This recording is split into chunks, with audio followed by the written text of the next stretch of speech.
Hey guys, I'm Quincy. And I'm Amber, who can't pop her own champagne bottle. Cheers to episode 3 of the Q&A podcast. Today's topic is going to be one that we are experts on, and that is sex work and why we should be paying for our fucking porn, guys. Exactly. I actually spat my gin and tonic back in because I remembered it was bad luck to drink if you don't cheers before. So I went. So we know that Quincy spits doesn't swallow. So cheers to that. Cheers. Ding. Mm. Oh my I god. literally have a Ah. fat pot of water off to the side with a rag because it's so hot to Oh keep wow. the champagne cool. Yes, it's literally a fucking pot, the biggest pot in my fucking Wait, it kitchen. must be really hot where you are right now, right? It's like 35. It's let me look it up in Celsius because Oh. American. Come on, you've been living in Europe long enough. You should know this by now. It's 31. 31. That's hot. That's nice. I love it. In American, that's 88. 88. I love it. You enjoy the heat though, right? You like it hot, don't you? I do like the heat, but when you wear a bra that's like holding your titties in place, all that titty sweat underneath, that's I don't like. You just collect it and sell it to men who like to drink women's sweat. If they want, my sweat is probably like fucking vinegar, wine, and champagne. Literally. Mine be probably pasta, because I love pasta. Pasta. I love it. I just love how you say it. Mine will be pasta. Actually, well, if my sweat tastes like pasta, I would lick my sweat, to be honest. That's how much I There love you go. pasta. That's the new diet. Okay, so we're going to talk about sex work. We talked about it before. So I want to start out by just reminding everyone or anyone who's new here kind of like our ties to sex work in general. So we'll speak a little bit about the history of our own work with it. And then maybe we can get onto a story or something. And then kind of close in on those like nitty gritty details of like why we're paying for our porn when it's fucking free. Exactly. Free, air quotes. Remember that. So I'll start. So I'm Amber Mallory. We know I am a sex educator. I used to be a full service sex worker for a period of time, sugar babying, but come on, it's full service sex work. And now I work for an ethical porn company. So I literally watch porn as part of my job. So I'm very, very well educated and Best job connected ever. to I know sometimes our newest film this month is really weird. Ooh. But I'll send it to you later. But yeah, so I'm very intertwined in the sex work world, with whether it be like my community, myself, or my own profession. So a sex work is actually kind of basically how Quincy and I met, honestly. Yeah, totally. Yeah. So Yeah, so I've been in the sex work industry since 2015, actually. It's when I really kind of like started. And wow, it's been it's kind of like not a complete career change from what I used to do. It's still, for me, entertainment is entertainment. yeah. I felt like, because if some of you don't know, I'm like a 8th generation circus performer. So like all my mom and dad, both sides, all come from a long lineage of circus performers. And so for me, it was the same. You're just performing, but instead of performing in front of an audience in a tent, I was performing, to chat, and instead of applauses, it was tips. But yeah, so I've been in the industry for a long time, and I never realized how big, like, how still taboo it is, and the stigma around it and stuff like that. So yeah, That's very true. I did more Do you gin. have any kind of like instances, in your life where like the stigma really made you question like, okay, am I doing the right thing? Should I be doing this? Or I think for me, the stigma is what really deterred me from going as far as you did, because you have made a career out of it. But Yeah. I always see it from the perspective of, do I have the work ethic to brand, develop, and produce myself in a way where I can make a profession out of this? Because everyone sees sex workers and they think it's a joke, you know, like, I'm going to quit my 9 to 5 and I'm going to be a stripper and everything's going to be easy. Mm-hmm. But people don't see the real work behind it. Exactly. And what stigma. pisses me off the biggest, so to answer your question first, no, I've never had a thing of like, oh, should I be doing this? Am I doing the right thing? I always thought, what's gonna happen when people find out?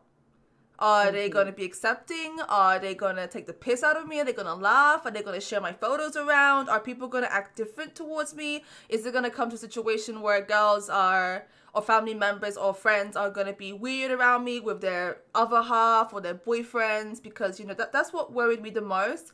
And if my parents find out, like, what's my dad gonna think? What my brother's gonna say, you know, like, that's the only thing that really kind of like made me question about the career I chose. But no, I never thought like, oh, is this immoral or anything like that. And yeah, like you're saying, like, people always say to me and have said to me, oh, what you do is easy. That's not a real job. You know, I remember like when I started going on Twitch and we did like lots of these podcasts with like just talking and drinking and just having conversations. I used to have like full on arguments with people. And they're like, oh, you don't have a real job. What you do is not a real job, you know? And I'm like, okay, why? Check my real bank account. Exactly. And they're like, oh, what you do is like immoral. It's not a real job, blah, blah, blah. And I always say, okay, if it's not a real fucking job, then why am I paying all these fucking taxes? Because taxes is from when you make income, right? From when you make a job. So for me, if you provide... Unless you're a millionaire. A billionaire, I should say, with a B. Yeah. If you provide a service and you get income, that's for me, it's a job. So if someone, for example, like if someone's making bracelets, right? I'm making bracelets and I go down the street and I'm selling these for 20 cents a piece, that's a job. I'm not going to go to that person and be like, oh, that's not a real job, honey. Like, you no. Beads. Yeah. Not even real beads. But like... And so I always say, like, if my job isn't real and it's not a real job, then why am I paying taxes? And that usually shuts them up. And they're like, wait, you pay taxes? I'm like, yes, I pay taxes out of my ass, dude. So much. The healthcare system comes from my pussy. Exactly. Thank you. The roads you drive on comes from this. My hole fills potholes. I love it.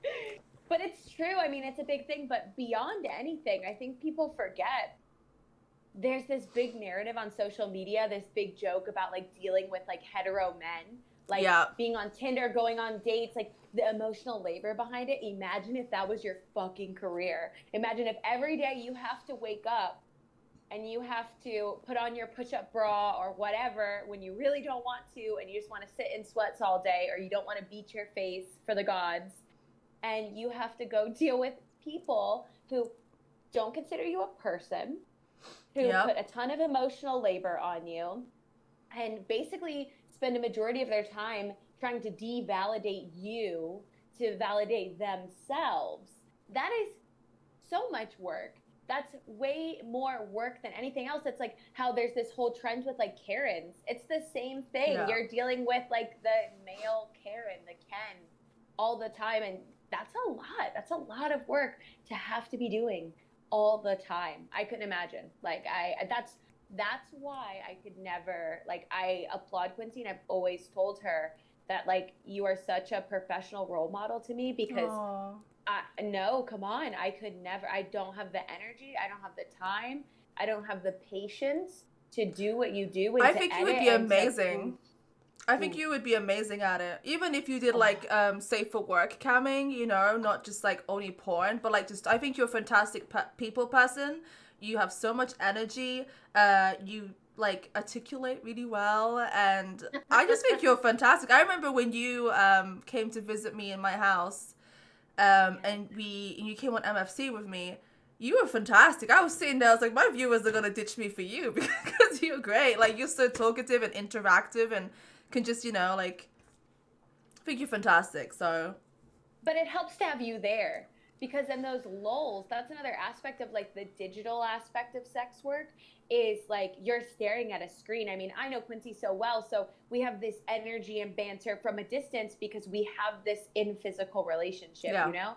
But when you're staring at a screen, you're alone in your room, you're alone in your house, or what have you, and your interaction is coming in a chat box, that's really hard to do, especially if you're like if you're really are an extrovert. You pull energy from having that crowd and that audience. yeah, I do better live. Like I was just saying, like off the cuff. If I have to be in person, I can make jokes, I can articulate myself well, I can really carry myself.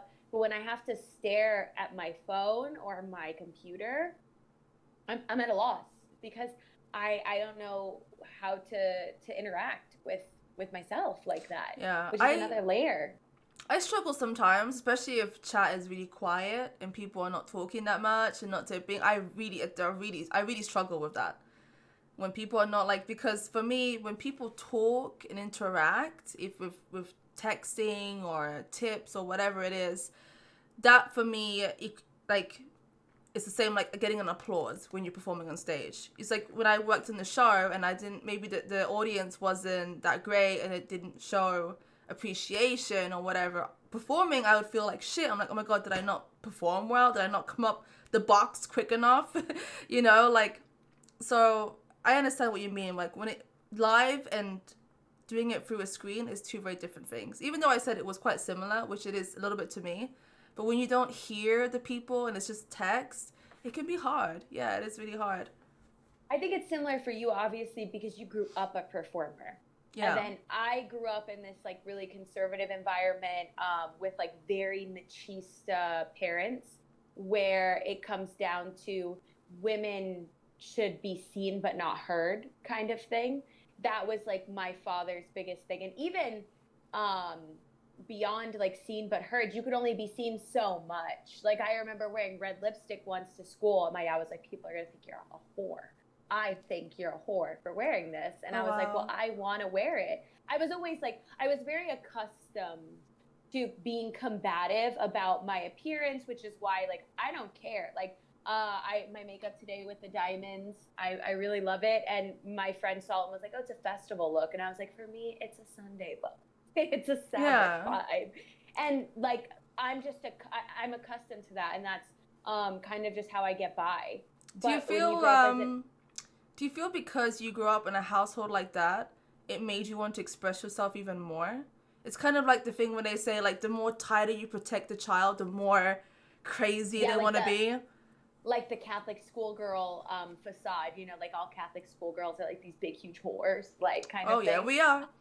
I had to go Catholic too. I never finished. We got kicked out of my church, but it wasn't my fault. We got kicked out of church. But I don't know, because I feel like I'm an outlier when it comes to childhood trauma, because I definitely have trauma and it definitely has affected me throughout my life. But I feel like it never had large impacts on me necessarily.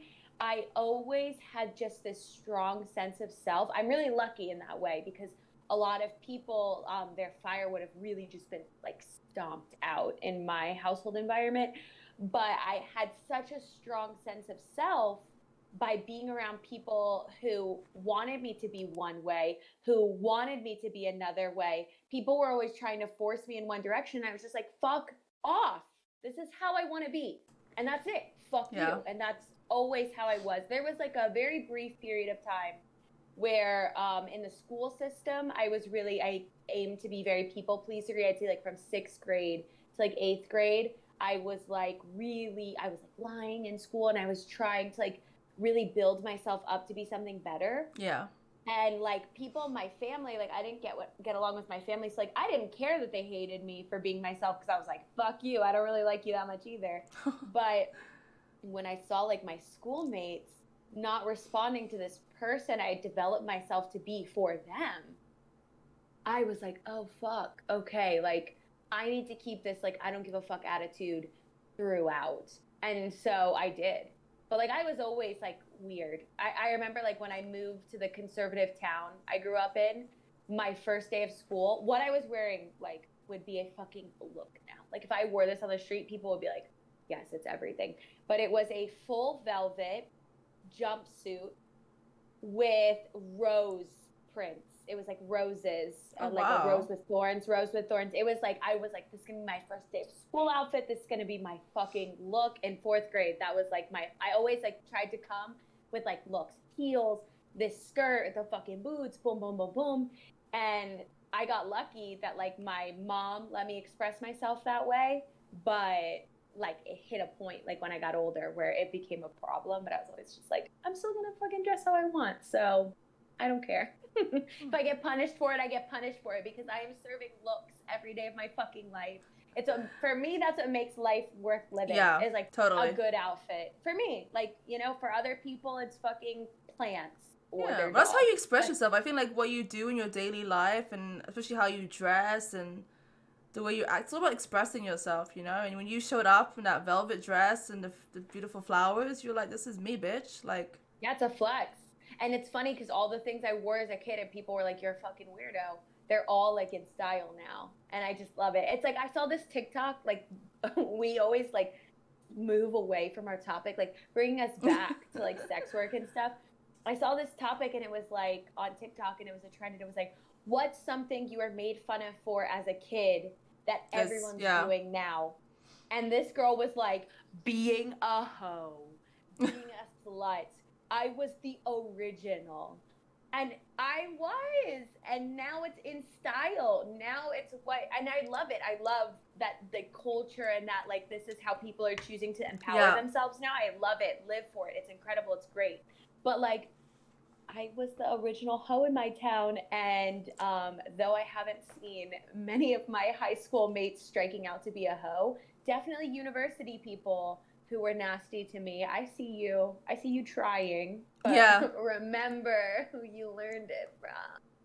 I was bullied as well in high school and college for expressing myself and what would wear. And I was very, like, you know, I grew up, like, in the scene kid days. You remember, like, MySpace? Yes, me too. But I never expressed seedness. I exuded something else. But I wished, I always wanted to be a scene kid. Always. I was a massive fucking scene kid. I loved that shit and I lived for that shit. And yeah, so I, you know, wore the skulls and the lightning bolts and all that cool emo stuff.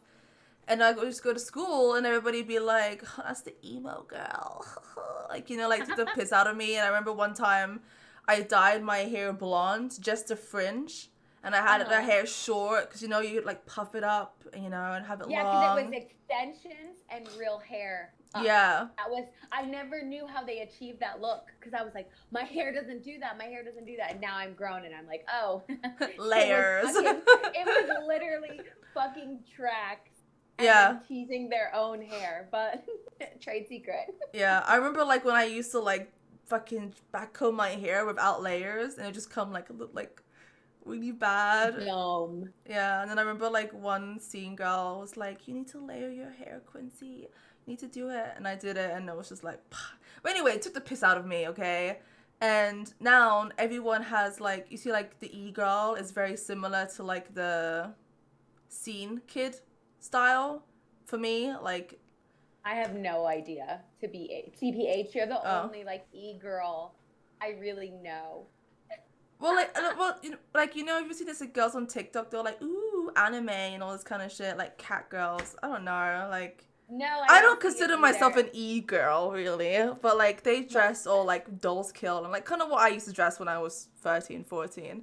okay, sex work, why we should pay. So I want to hear from you Yeah. as like the direct line of contact because I have kind of the business end of it. So when I'm talking about pay for your sex work, there's always that level of like, my paycheck, there's this, you know, people might see like a biases in it. And I mean, hearing from you, I don't consider it necessarily a biases because you live with not just the pros of sex work, but you live outwardly representing sex work, which is completely different because people don't know who I am behind the scenes, who's writing the porn synopsises and stuff like that, but people know who you are.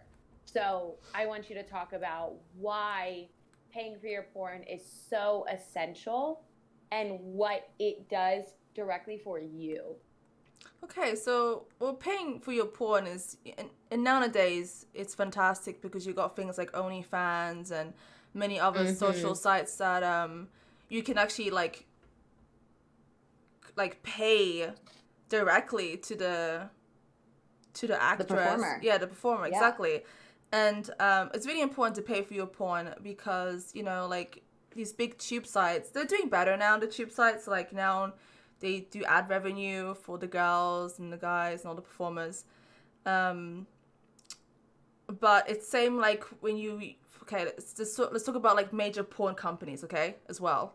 If you keep using all these free porn sites, which are stolen content, pretty much. I was going to say. It's all stolen content. Now it's kind of better because Pornhub, like, you delete all the videos from people who are not verified models, which is fantastic. So, but, you know, you don't support these companies and then they go bankrupt. You know, I was watching a documentary the other day about all these big porn companies that were massive in the 90s.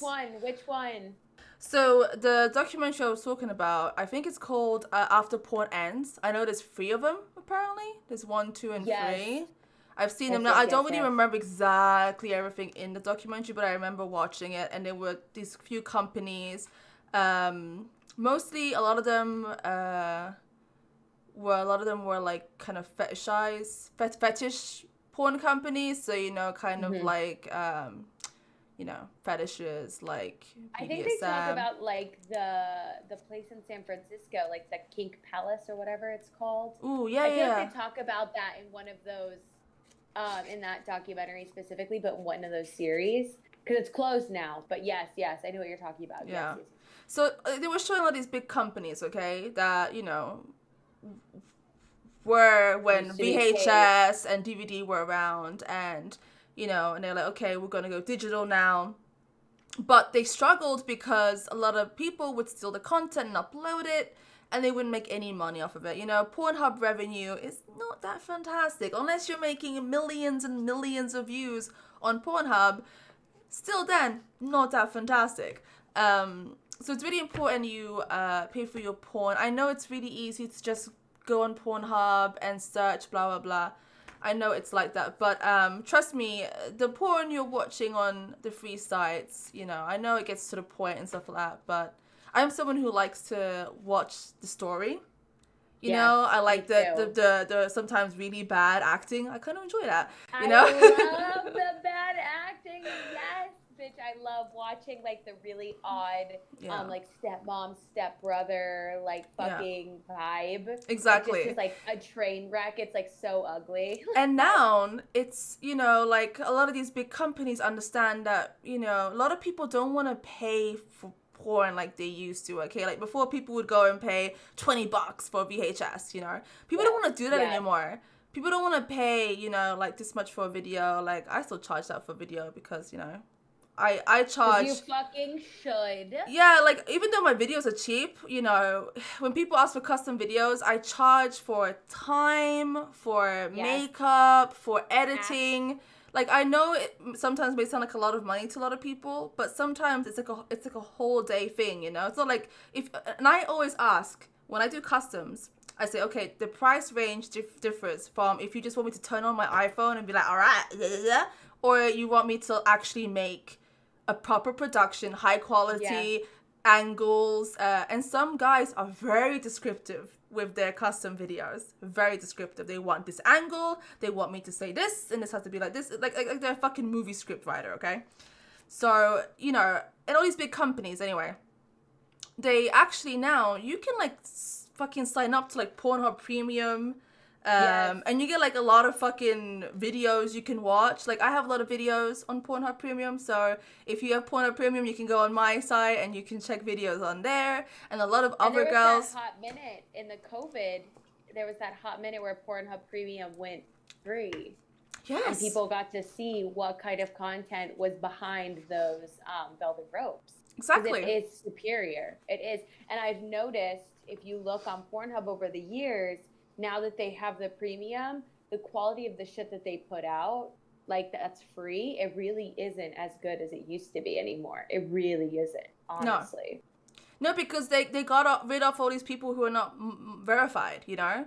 Yeah. And I remember even before Pornhub did that, every time I would see them at like conventions, I'd be like, yeah, so like, why do you let people who are not verified upload videos, you know? And then it'll always come up with the cop-up answer of like, oh, because some couples, you know, they want to be disguised, they don't want people to know their real names. And I'm like, doesn't make any sense, because all these people who are fucking anyway and showing their face, if they upload their documents, isn't it like privatized, right? Yes. It's safe, you know? That's the assurance. Yeah. So what difference does it make? It's true, because when we were at Expo together, we talked to the Pornhub reps, and I remember bringing up to them, I was like, you know, I don't know how I feel about Pornhub, because it's very problematic in the industry. It's like a sex educator, because, you know, you really perpetuate stigma in sex workers by making things free, and you further push the narrative of like sex workers being marginalized. And they were like, no. When there's a revenge porn situation, you just write us and magically we make it disappear and we solve it all for you. And like naively, I was like, oh wow, that's really nice. But then like when you're not in front of the representative, you step back and you're like, do you really think when someone writes in and says, I have a revenge porn situation, that they're actually helping? Because what they told me at XBiz was they take the video down. Any money that was gained from that video is given to them. So any of the royalties, rights, whatever bullshit, that goes to them. Yeah. And then it's gone for good.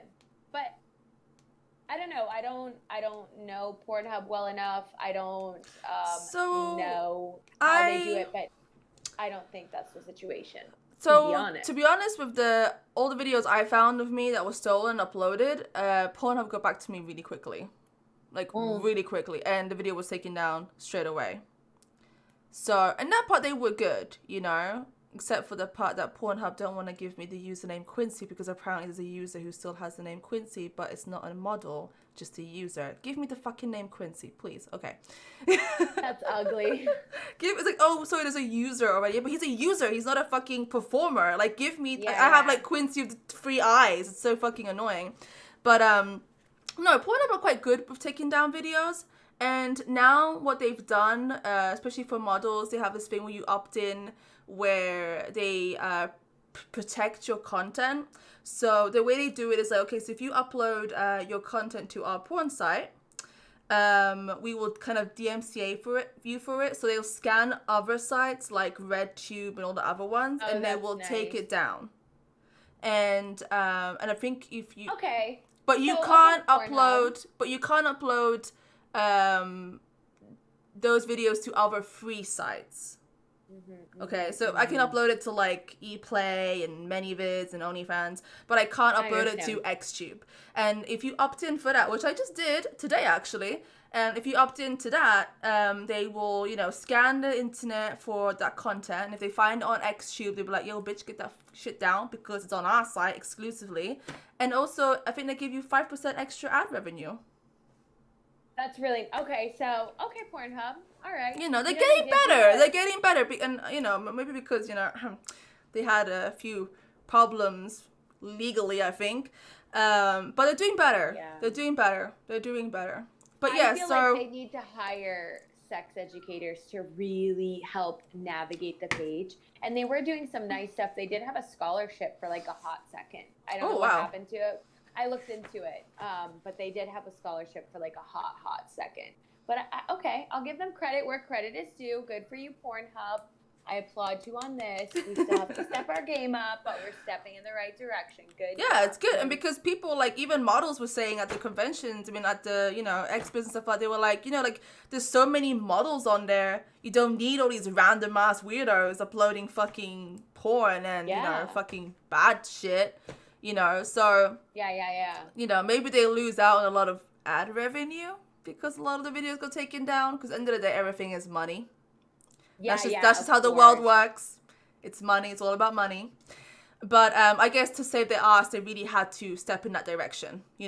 Like any other company, it gets to a point where they have to change direction. Yeah, So anyway, like I was saying, people don't want to pay for the porn, okay? People say like OnlyFans. People don't want to pay $10 for a subscription anymore. Everybody wants the free OnlyFans. Everybody wants the OnlyFans for $3, blah, blah, blah.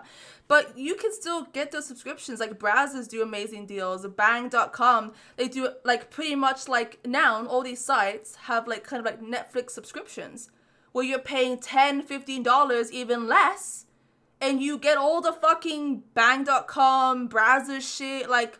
That's the whole thing. If you can go out to the bar and pay $12 or fucking 10 pounds or fucking whatever for a cocktail, you can afford to pay for your porn each month.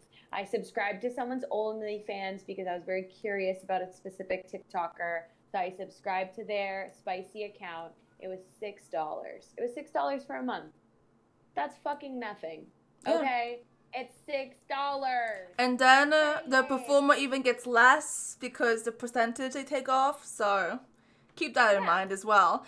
But so pay for your porn, because it's going to get to a point, where even people say to me like, oh, Quincy, you don't do as much content in videos like you used to do.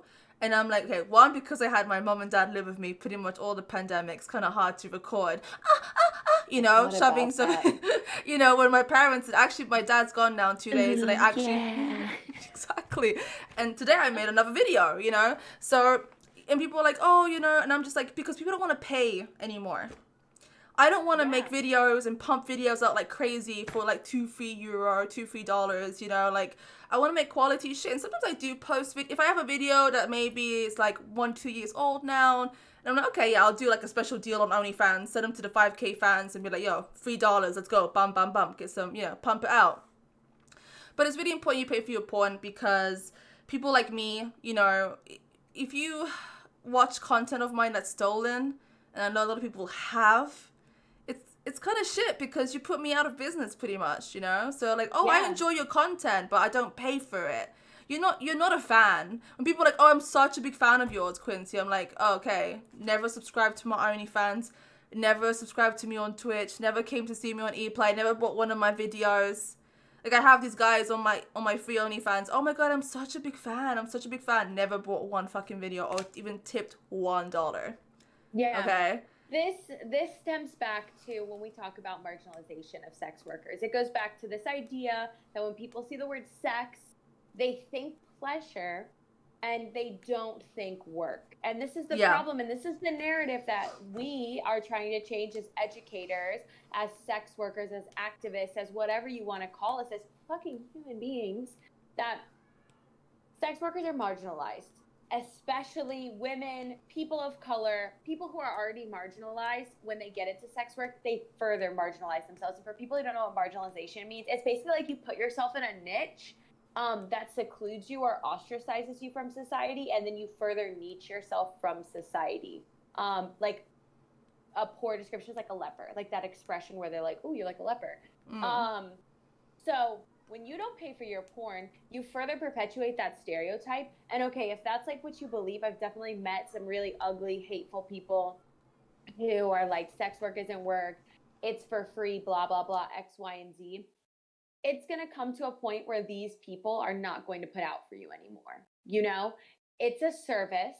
There's a fee for that service. It always makes sense, and people are willing to pay for everything. Like, they're willing to pay to get their hair done. They're willing to pay all this money to get their makeup done. They're willing to pay for shoes, for this, for that, for things that are still fun. But because sex is related to pleasure, they're like, Quincy, how could you ever want money when you have the best job in the world? And it's like, yeah, all my orgasms don't pay the bills. If orgasms paid the bills, bitch, I would be a fucking millionaire. Exactly. But I am not, and they do not. So I need that $6 or fucking whatever amount because that's what pays my bills, okay? Yeah. And my orgasms get you off. It's that symbiotic exchange. And when people aren't doing that, it's going to hit a head. I mean, we're even seeing this, like, this exact movement, not necessarily in sex work, but we're seeing this movement in the service industry in the United States. Now, after the pandemic, after people stayed at home, after people realized that they're human beings and they deserve rights and they deserve their money, now people are saying, I'm not going to go work at a shitty job to deal with a fucking Karen because you don't fucking pay me enough for that. And I have fucking rights and I deserve shit. And it's the same thing with you. But you don't get to step up like that in the system because you're not necessarily in the system. You're independent. Yeah. So this is why we have to pay for your porn, because Quincy can't create a movement that's her, herself, and I. She has to create a movement with other sex workers in support of the people who exploit or expect something from sex workers, which is why we have to pay for our porn. Because Quincy's not going to keep doing her work if that's the case. And I have the same experience as a sex educator. I could imagine, are you on dating sites at all? Like Tinder, Hinge, any of these? No, I tried and I gave up. Well, part of it, they'll take you down. I mentioned that I was a sex educator. I got removed from Oh, Tinder. yes. Oh, yeah. I have lots of friends who got taken down. Marginalized. This further niches us. This further separates us from society. Why, as an app that's focused on sex, not accepting of someone whose profession is sex? What's wrong with that? Because they don't want you spending your money on Quincy. They want you spending their money on Tinder. I think because they have this thing of like, oh, if a sex worker is going on Tinder, it's because she wants to sell her content or sell sex, you know? Which I think, okay, if the company don't want that to happen, that's fine, you know? Like, if they don't want the people to, like, if they don't want a woman using Tinder or man, woman, whatever, to use Tinder as, like, messaging guys, being like, oh, yo, sign up to my OnlyFans, or, like, meet me here, fuck, for $100, yo, you know, like, or whatever you charge, I get that, okay, that's fine. But you can't take someone down just because they put their job profession as sex educator or porn star or, you know, content creator or whatever the fuck that has to do with the adult industry. That's totally unfair. And it's the same with me and my Snapchat. My Snapchat got taken down 3 times, okay? The first time I was like, okay, maybe I linked OnlyFans too much, whatever. I cried a bit because I worked 2 years on that Snapchat, and my Snapchat was really fucking good. Every time I post a story, I'd have like 20,000 views. It was a really good, yeah, I looked, it was a source of revenue. Yeah, a really big source of revenue, especially as a platform, if I wanted to share anything. Usually, like, every time I traveled, I'd be like, hey guys, the best place down is Snapchat, because and that's the only time I ever used Snapchat was to promote things, talk about stuff, and especially when I went away on holidays to conventions, TwitchCon, XBiz, AVNs, Snapchat was the place to be for me because I would constantly post and all that stuff. Then I lost it again a second time. And then I was like, okay, this is strange because I was being really careful not to post, you know, adult site links. And I don't have my Snapchats.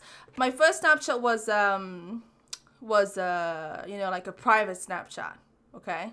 So I thought, wow, someone who, you know, has my private Snapchat is obviously reporting me, because they do that. People will pay to report you. Yes. Haters. Yeah, yes. Big time haters. And then the third time, I worked again another 2 years to gain again another big following on Snapchat. And I was really careful with this one. I never posted any nudity. I never sent one person a fucking pussy pic, titty pic. The only time I ever used Snapchat, especially the whole 2020, and I didn't go anywhere, was swipe up, I'm live on Twitch. That's all I ever did. Swipe up, I'm live on Twitch. That's it, you know? Or a funny thing. I didn't post that much at all in it because I wasn't traveling. It was a pandemic. I was stuck at home. And my Snapchat got deleted again a few days ago. I wrote Tinder, and I said that because I had moved from the U.S. to Europe. And I said, Tinder for me is not only a source of dick, but it is a source of interaction for me. It is a way that I meet people. It's a way I interact with people. It's if you're in Europe and you're an English speaker, people will meet with you on Tinder because you speak English and they want to learn fucking English. Like, people are not just there because they genuinely are like, oh, I want to meet this fucking person. No, people exploit you. That's what I was saying about being a sex educator. People will write me before my Tinder got canceled. It didn't get canceled until I moved to Europe either. When I was in the US, it wasn't as problematic, but I moved to Europe and suddenly I'm a fucking pariah. But people will write me that I'll match with and just dump all their sexual problems on me. And as like an empathetic person, like I'm literally an empath, like I can feel people's emotions. I embody the people that are closest to me when they're feeling something. I embody it and it hurts. And it's hard to feel sad when it's not your sadness in your heart. It sucks. And I totally feel you there. Yeah. And I would have people writing me being like, I don't know what the fuck is wrong with me. I need fucking help. And you're trying to help them, but this is emotional labor. I'm helping these people. And honestly, I'm helping these people because I'm like, I'm a strong person. I can hold them up. I can uplift them. If I have to go a little bit on, you know, like when people are saving people who are drowning sometimes, and like the person who's drowning is like panicking and like you're drowning. They grab you and they push you down. Yeah. Exactly. It's that situation. And you're like, no, like I can do this for them. Like I can save them. Like people don't see that human aspect. People just think we talk about dicks and asses and pussies. Yeah. No, I'm drowning because I do not want to do this. But when you write me and you say, I have a fucking micro penis and I don't know what to do with myself, or like, I love to be shit on and I don't know how to express that. And like, I'm so closeted with everything I want to do and I don't know how to communicate myself. And I just like, I feel so fucking awful. I go, oh my God, how can I help you? And I've had to learn as a professional to step back. But these platforms like Tinder and stuff, they think we're exploiting people. Yeah. But in reality, people are exploiting us. They see our professions and they just go, dumb, free, I can do it here. It's Tinder. I can just fucking lay it I can just imagine the amount of questions you get. On the first message all the time. Yeah. It's awful. I get very similar. Very, very similar. Very similar questions as well. Not even a sex educator, but I get very similar questions. And, you know, like, at one side, like, I want to be a psychologist, you know? That was, like, one thing I always wanted to do. And then doing this job is so mentally draining. People think this shit is easy. It is not. People don't see the messages I get. People don't see when I turn off this camera. You know, people just think, oh, Quincy just wakes up every morning, sits here and goes, all right, jolly good day, let's fucking go. No, I work 24/7. I literally to a point where I can't turn my phone off. When I go on holiday. Can I say that Quincy does everything for this podcast? Can we like take a pause to give props where props is due? Quincy is editing. Quincy is recording. Quincy is organizing everything. I didn't even make our fucking logo. I sleep with the person who makes our logo. Like, you know, like I show up. Like I beat my face and I appear here. Like I am nothing to this. Quincy fucking puts this podcast together. If you're watching this, you need to tip this bitch. Because she's writing me, I'm editing, what do you think about this? I'm fucking creating this, what do you think about this? Like, I just give like a thumbs up or a thumbs down. Like, this is the one who's putting the labor in. Going back to like this. Like, you're enjoying this is free, this is fun, tee hee ha ha.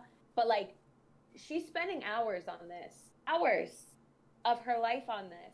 Of her youth. That is true. But you also are a major part of the podcast. You know that. No. We don't even have, let's not even get into this. But I do want to make that statement. I want to throw that credit out. I know that there's a lot of people who can't afford things and, you know, there's, you know, we have a pandemic. I know people don't have money and they got people to support. But even just liking the video, sharing it, Just yes, there is free fucking things you can exactly. do for us. That's really big. So, for example, like, you know, you're sitting here like, oh, these bitches are telling us to give me my fucking money and I've got fucking 4 kids to support. I understand that. Life is hard, okay? It fucking sucks. But there's so many ways to support people that you don't even have to pay, like liking a video, sharing a video, giving your input. If you share this video and Throw 20... us some artwork. Throw us something nice. Make us a song, bitch. Like, fucking whatever. Like, Appreciate barter. us. Barter is great. Barter is great. We Yeah, love but, barter. you know, like, even if you share, you know, people always say, oh, I don't want to share it because I don't have followers. Even if you share a video to your 20 followers, that's 20 people. That, to me, is amazing. I really have had fucking people hit me up on Instagram. I've had people hit me up on Instagram who very obviously have money and they don't want to spend it. And I've had broke ass motherfuckers write me, and because they respect me as a person, they go, okay, I can pay you. It's the same thing. Excuse me. It's the same thing. It's like when you go to a restaurant, if you're the kind of person who looks down on the person who serves you your McDonald's, you need to look at your fucking self. Yeah. Because these people fucking work every day and they deal with way more shit than fucking Wolfgang Puck or Gordon Ramsay or whatever fucking relevant chef is like popping off these days. Okay, yeah, they're making you a fucking McGriddle or fucking what other, I don't eat McDonald's, like whatever fucking other McDonald's stuff there is out there. Yeah. But they still are fucking working for you. Bitch, they're still sweating in that fucking kitchen. It's the same for us too. Exactly. So the whole meaning of this whole topic right now is, you know, you don't see the hard work people put behind the scenes. Okay? Yeah. And it's not just me and other cam girls and other sex workers, it's other people like servers. You just see them come and drop you your food. You don't see them fucking running in the back, getting shouted at the chef, at the boss, or come here, move here. Tables. Or, yeah, exactly. Or going to the other table and one bitch being a fucking, you know, and complaining and hearing bitchiness from other tables that it's not her fault. Yeah, if you're in the U.S., because we work on tips, I don't know if you know this, Quincy, but you have to pay out people. I have to pay the bouncer some of my money. I have to pay the bartender some of my money. So when I get $100 in tips at the end of the night, like fucking 20 of that goes to the bitch behind the bar, another 15 goes to the hostess, this, that. So really my take home is like 45. That's the point. It's like, that's what we're trying to say is, you don't see the behind the scenes. And like, I could say the same thing about a fucking scientist or a psychologist. I know people who, I have a friend who's a chemist and he tests for cancer, but honestly, dead ass, what he does all day is like, here's my sample. I'm going to put it in the solution. Okay, what color is it? Oh, yes, indubitably. And like, he gets paid the big bucks for that. So it's like, come on, if you're going to pay the guy in the lab to test your cancer, you should deal with, like, fucking pay me too, because I have to deal with way more shit than they do. Yeah. I feel like ever since I became a cam girl, I remember, before I would never, like, pay for my porn. Before I became a cam girl, I used to buy pirated DVDs. We can all be hypocrites. We all grow up. Do you know what I mean? Yes, like, I agree with so, that. So once I started doing this business, I'm like, holy shit, like, I understood it. And so now every time I, commission someone for artwork, I pay them. If I want to watch, a TV show, people are like, oh, just download it on Pirate Bay. I'm like, no, I'm just going to subscribe to whatever fucking, documentary or whatever streaming site it is, because to keep the entertainment alive, you have to pay for it, Yes, and I agree. And I'm in entertainment, and so I want the entertainment business to be alive. And if you have a problem with this society, remember, we live in a society where, like, Brad and Angelina make fucking you money, and fucking doctors and nurses in a fucking pandemic make ain't shit. So just remember that.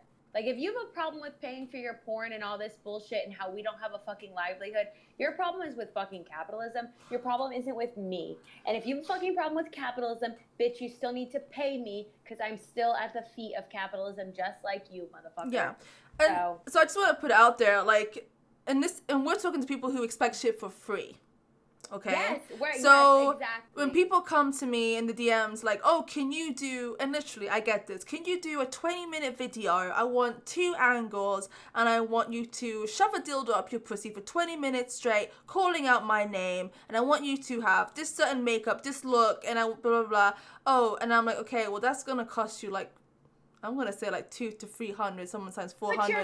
Put your money out there. Go Okay, ahead. Say what because it's worth. one, the time, okay, the shoving a dildo in me like this for 20 minutes straight, that kind of hurts after a while. Okay. Did you see her carpal tunnel fucking brace? Okay, Exactly. remember? I'm not wearing it. I'm being a naughty girl. I'm not wearing it today. But you do know what I mean? Like, it's not just like I just lay there and go, okay, let's go. Like, it's preparation. Like I don't feel anything in my vagina. Yeah, like... exactly. It's preparation. Sometimes in the video I have to stop because I'm like, ouch. You know, like a dildo is not the same as a penis, okay? I can get penis for 20 minutes straight, let's go. But a dildo is different, you know? And, you know, sometimes I can enjoy the dildo, but if I'm doing it in and out for 20 minutes. It's real. Yeah, if I'm doing it in and out for 20 minutes, it gets to a point where I might dry up and my pussy's like, like, what are you doing to me? Go do, you know, like... So all these guys... And also, penetration doesn't serve many people with vaginas. Exactly. So, you know, and it's the time to set up the camera, the fucking lights, the angles, and then the editing. Because then I have to sit there and watch the whole, like for this podcast, when we do the podcast, we try to do like max 1 hour, whatever. I have to sit there and listen to the podcast. Like, I know there's ways to do it quicker, but I'm not super good at audio. I have to listen to everything. Oh, it's like, am I stuttering? Because I fucking stutter every 2 seconds. Or I'm like, I don't know. I have to edit that out. Or maybe I say something too personal. Or maybe I say something that I want to say to Amber in private. I have to edit that out. Or there's a big chunk of like, oh, maybe Amber, we should take this out because it doesn't really have nothing to do with it. And we'll take bullshitting, yeah. And then that takes like, you know, like yesterday I edited a 45-minute podcast. That took me 3 hours. Yeah. You know? I fucking do social media. I do fucking 1 minute, 30-second videos. And that shit takes forever, bro. Yeah. Like, that shit takes absolutely exactly. forever. Like, yeah, it's not a hard job. We understand that it's not hard labor like being a builder or stuff like... So, like, fucking... if you want to make things like with fucking captions or fucking this yeah. bullshit, like it's hard. It's hard to sit down and listen to yourself for 2-3 fucking hours, like being critical of everything you fucking say. Yeah. And deciding what's fucking worth putting here and this, that, and the other. Searching memes, putting graphics, fucking this, that. So it is hard. It is. Don't discredit yourself. Yeah. But then after these guys, they ask for all this shit, and I'm like, okay, this is gonna cost. You know, sometimes I try and do the lowest price I can. Okay. I'm really like, I could be like, give me $500. Okay. But I try to think, okay, I'm trying to think of this. Okay, hourly, how much is this? Okay, how long is it gonna take me to edit? Okay. All right. And if it's a custom video that it's always just your name. Okay. Remember, I can't resell this. If I'm constantly saying your name, I can't resell this product. It's different. You're like, oh, Quincy, just jump on a dick for 10 minutes and go, ooh, ah, ooh, ah. Then I'm like, okay, then I can maybe sell it to a cheaper price point because then I'm like, okay, then I can resell this video next year or in a few months up ahead. I can resell this video. Exactly. But if I'm doing a custom-made video where you constantly want me to say your name 100 times and like, oh, yeah, fuck me like this, David. Fuck me like this, Kevin. You know, then the video becomes just for you, which is fantastic. I also enjoy doing stuff like that, but then you have to think, I can't resell this later.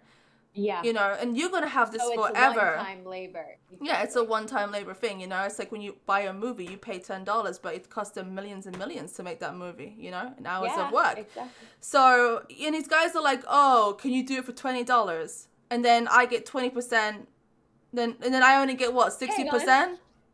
I have a hilarious story for you, so you're going to live for this. So, my stepsister and I have the pinnacle of the step family model. So, she was the girl in high school. I met her. She was this beautiful girl. Oh my gosh, like snow white blonde hair, seen in this country town, like stuck out like a sore thumb. The first day of school, as soon as I saw her, I fucking made the guy, I literally told the guy next to me, I was like, get up and fucking move. The new girl's going to sit next to me. And she walked into the class and I said, come and sit next to me. We're going to be friends. And that was it.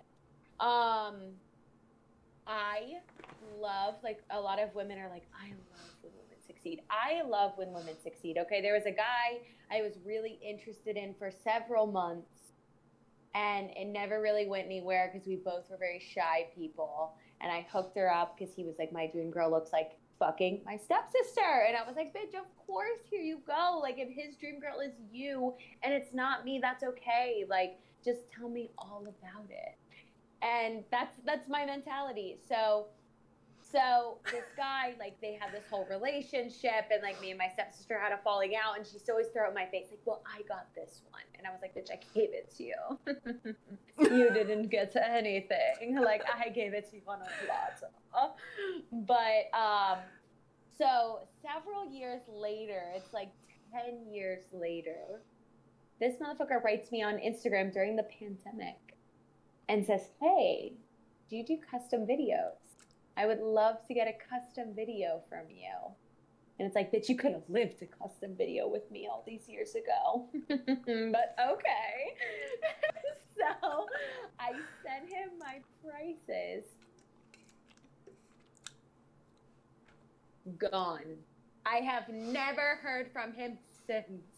And I don't even think I said that much. I think what I said, which, like, Quincy's gonna hear this and be like, bitch, don't even try to quote me at Amber's prices. I think I said for like a 10-minute video, I do like 40, 50 US dollars. Something like that. Okay, that's still good. Depending on what you're doing.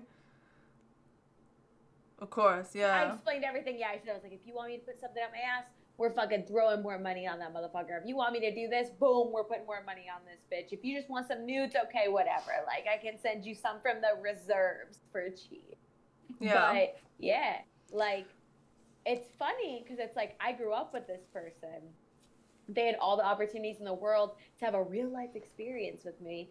They write me acting like they respect me. They've known me. They know me as a person. Like, that's different. Okay. Like, if you see Quincy as an entity, as a fucking goddess, as this ethereal being, and you don't want to pay her, I can get it. I can understand, like, you know, but like the Catholic Church still charges for those Jesus looks. So why shouldn't this ethereal being? But anyway, so this person knows me as a fucking human outside of like sex and my pussy and everything. Still doesn't respect me enough. Did you not feel kind of uncomfortable? Because I feel when real life people who know me try and buy my content, I feel quite uncomfortable. I've had a few guys from school DM me and be like, oh, you remember me? Like, guys I probably hooked up with, they found like my Quincy account, and I would block them everywhere, even on my Facebook. I was scared that he would share it with people, but then I remembered that he was like a private school kid. So he doesn't know any of my public school people. But even if he theoretically did, but I've done stuff with people from my high school, not like at the end of high school, like after high school. No one wanted to do anything with the labeled school slut, even though I was a fucking virgin. No one wanted to do anything with me. But as soon as we graduate and there's no stigma behind me, people were like, oh, you're fucking hot. Like, I want this shit. And I was like, where was this 2 years ago when I was actually interested? Because now I'm not. But I had that feeling for a hot second, like, what if I send this video and like, what if it gets to whomever? But then I was like, honestly, I feel like if you had the opportunity to actually have sex with me in person and then you didn't do it and now you want something from me now, you're just a little desperate and you're trying to live in the past. Yeah. In like your heydays when you were like a relevant person. So you're just going to keep this in the closet. This is like my psychology aspect of things, is like, you're trying to be nostalgic for your youth. So you're only trying to service yourself. You're not actually thinking about like this in a malicious way. Like, you have a completely different thing going on. Like, you don't even necessarily want to see my pussy. You just want to pretend like you're 16 again seeing my pussy, you know? Yeah. Like, that is how I sussed it out. But I agree with you. Like, if fucking, I'm trying to think of someone from my high school, Ryan. If like Ryan, this guy who used to bully me in high school all the time, hit me up and was like, hey, I want a custom from you, I'd be like, This little problem. So I think it's just about knowing your audience, which like Oh you don't yeah. always have that honor of knowing who your fucking audience is. No, exactly. I can probably people who are watching this right now who went to high school with me and they've been watching me secretly for years. And if you have, hi, hope you're doing good. Or if you bullied me, fuck See, what's you. reunion? Do you get reunions in not Well, U.S.? apparently we were gonna do a reunion and it never happened. So I was actually excited because I was like, you get to come back hot, walk in the building like, oh, I'm here, bitches. yeah. All the girls hated me, dude. I had a bad time in high school. All the girls hated me. Like, quick story, Everyone like hated me and I loved it. everyone hated me. Yeah, I didn't like it. I was in high school. High school changed me. Okay, I was a really shy girl, a good girl, very quiet, very sensible. Okay, I went to high school. I got bullied. Okay, the girls wanted to beat my ass. I don't know why. They just wanted to fucking kill me. Then one day, after many months, I came out of school, broke one girl's nose. After that, You broke someone's nose. Yeah, you didn't know that story? You never told me this. You never know the story? I put lipstick on the bottom of my chin. Was worth. I would pay to hear this story. Because I thought you knew this one. That's why I was like just going over it really quickly. Okay, so look, I was in school. Okay, high school.